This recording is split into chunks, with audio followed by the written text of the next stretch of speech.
Hello guys, welcome to my YouTube channel basic grammar पर। Today we shall read. आज हम लोग new topic जानेंगे। कूड का यूज कहाँ पर होता है। देखिए, कूड क्या है? मॉडल एक्जुअलरी वर्ब है। कूड क्या है? मॉडल एक्जुअलरी वर्ब है। कूड का अगर हिंदी मीनिंग जाएंगे तो सकता था होता है। रूल बाय रूल पढ़ेंगे कि कूड का यूज कहाँ पर होता है। फर्स्ट रूल देखते हैं। कूड का प्रयोग, कूड का प्रयोग कैन के पास्ट टेंस फॉर्म के रूप में इनडायरेक्ट स्पीच में होता है। देखिए, इनडायरेक्ट स्पीच कौन है? कूड में यूज करेंगे और डायरेक्ट स्पीच में कैन का यूज करेंगे। अब हम लोग एग्जाम्पल के माध्यम से देखते हैं कैन का यूज कब करते हैं और कूड का यूज कब करते हैं। तो देखिए, ये डायरेक्ट स्पीच है। जैसे ही said invited comma I can beat you in the race.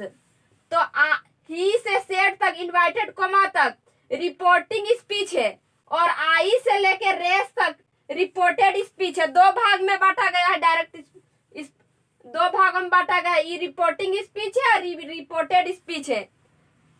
तो उसने कहा मैं आपको रेस में हरा सकता हूं। यह डायरेक्ट स्पीच है। अब हम लोग इनडायरेक्ट स्पीच जब बनाएंगे तब देखिए, ही सेड इनवाइटेड कोमा को हटा के दैट का यूज करेंगे। फिर आई फर्स्ट पर्सन सब्जेक्ट के अनुसार चेंज होता है। फर्स्ट पर्सन क्या है? आई और वी है। सेकेंड पर्सन क्या है? यू है।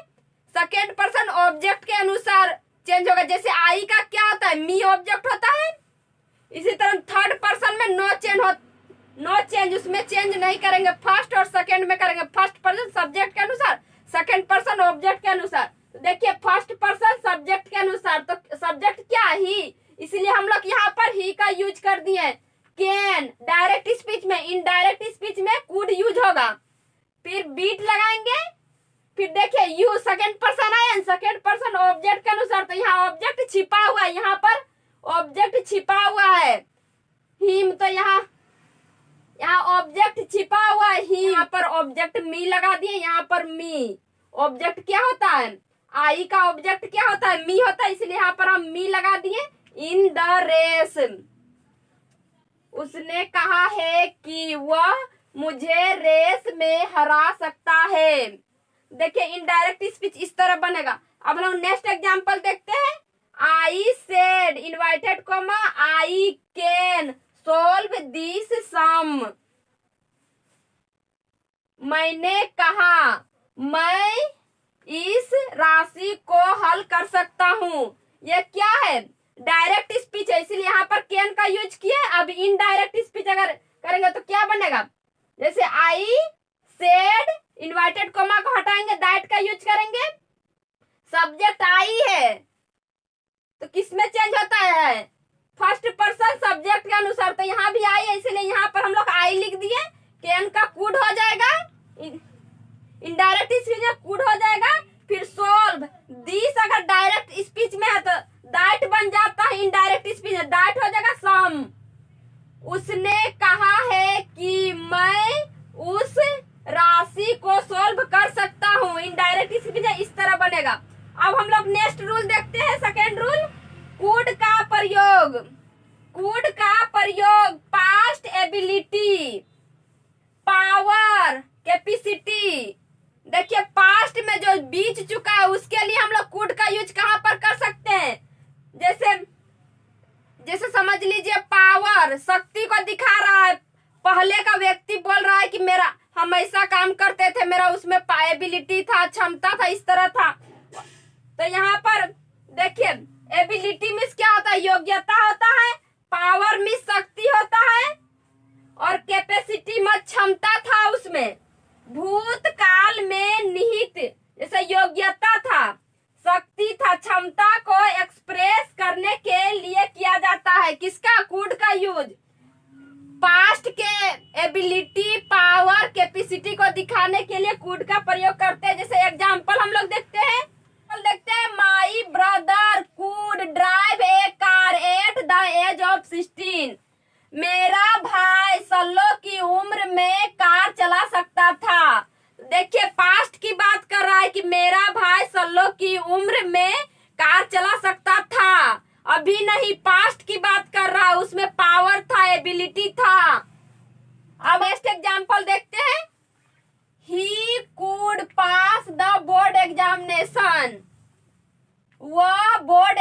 एग्जामिनेशन पास कर सकता था। तो देखिए इसमें एबिलिटी दिखा रहा है, उसमें कैपेसिटी भी दिखा रहा है कि वह देख पास कर सकता था, मगर इसमें कार्य पूरा हुआ कि नहीं, वह लिखा कि नहीं, वह एग्जाम लिखा कि नहीं वही।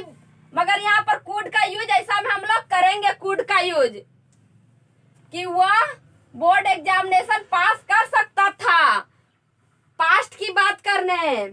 अब हम लोग नोट में देखते हैं, उपरोक्त सेंटेंस में जितने हम लोग सेंटेंस देखें, कुड के प्रयोग से क्षमता मतलब कैपेसिटी का बोध हो रहा है, कार्य के पूरा होने का नहीं। देखिए क्षमता को एक्सप्रेस बोध हो रहा है कैपेसिटी का, लेकिन कार्य के पूरा होने का बोध नहीं हो रहा है। जैसे देखिए he could the pass examination, वह बोर्ड एग्जामिनेशन पास कर सकता था।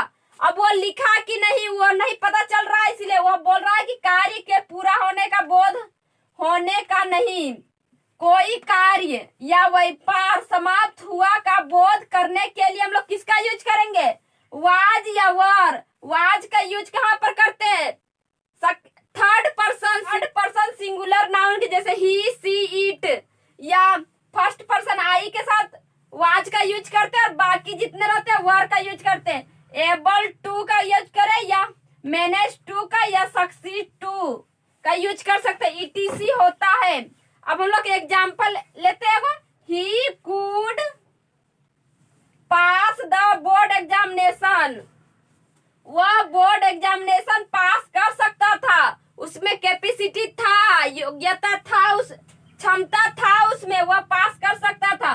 मगर देखिए उसमें क्षमता था, मगर ये कार्य पूरा होने का बोध नहीं बता रहा है कि लिखा कि नहीं लिखा, ये पता नहीं चल रहा। अगर इसका हम लोग अर्थ निकालेंगे, मीनिंग निकालेंगे, तो ही वाज एबल टू लिखेंगे हम लोग। मीनिंग अगर निकाल रहे हैं तो वाज एबल टू लिखेंगे, पास द बोर्ड एग्जामिनेशन, वह बोर्ड एग्जामिनेशन पास करने में सक्षम था, वह बोर्ड एग्जामिनेशन पास करने में सक्षम था, परंतु वह पास किया या नहीं यह मालूम नहीं।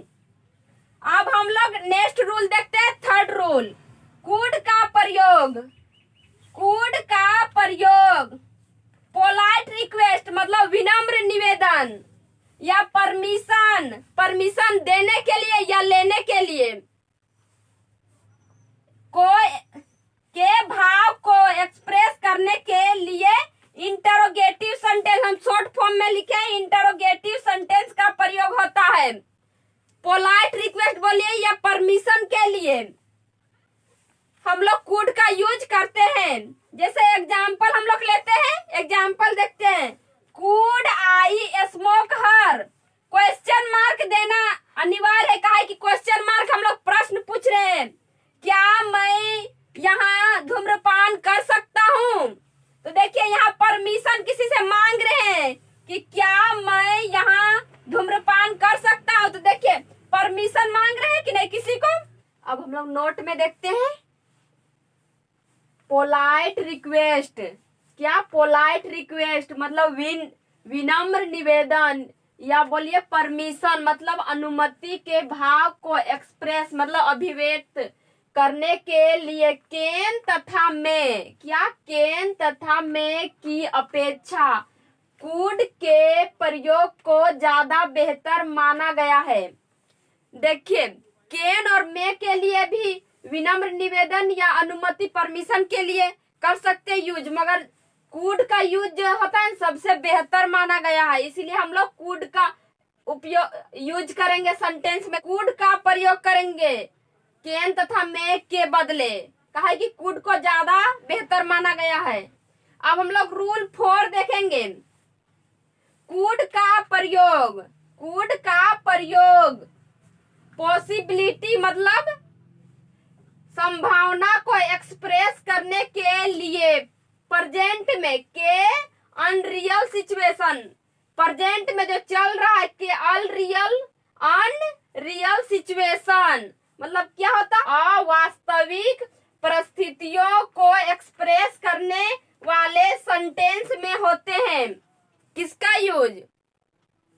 कुड का यूज। अब हम लोग एग्जाम्पल में देखते हैं। तो फर्स्ट एग्जाम्पल देखते हैं। If I had more money invited comma I would buy A motor car. अगर मेरे पास और अधिक पैसे होते तो मैं मोटर कार खरीद सकता था। अनरियल को व्यक्त कर रहा, संभावना को व्यक्त कर रहा है। अगर उसके पास और अधिक पैसे होते तो वह मोटर कार खरीद सकता था। अनरियल सिचुएशन को दिखा रहा है या पॉसिबिलिटी को, संभावना को दिखा रहा है। उसके पास नहीं रहे, ये नहीं है तो क्या, कैसे खरीदेगा वो मोटर कार। अब हम लोग नेक्स्ट एग्जाम्पल देखते हैं। If you work hard invited comma you could succeed. Possibility को दिखा रहा है। ये दोनों जो सेंटेंस है पॉसिबिलिटी को, संभावना को दिखा रहा है।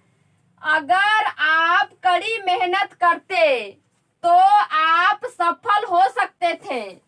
अनरियल सिचुएशन को दिखा रहा है, पॉसिबिलिटी संभावना को दिखा रहा है कि अगर आप कड़ी मेहनत करते तो आप सफल हो सकते थे।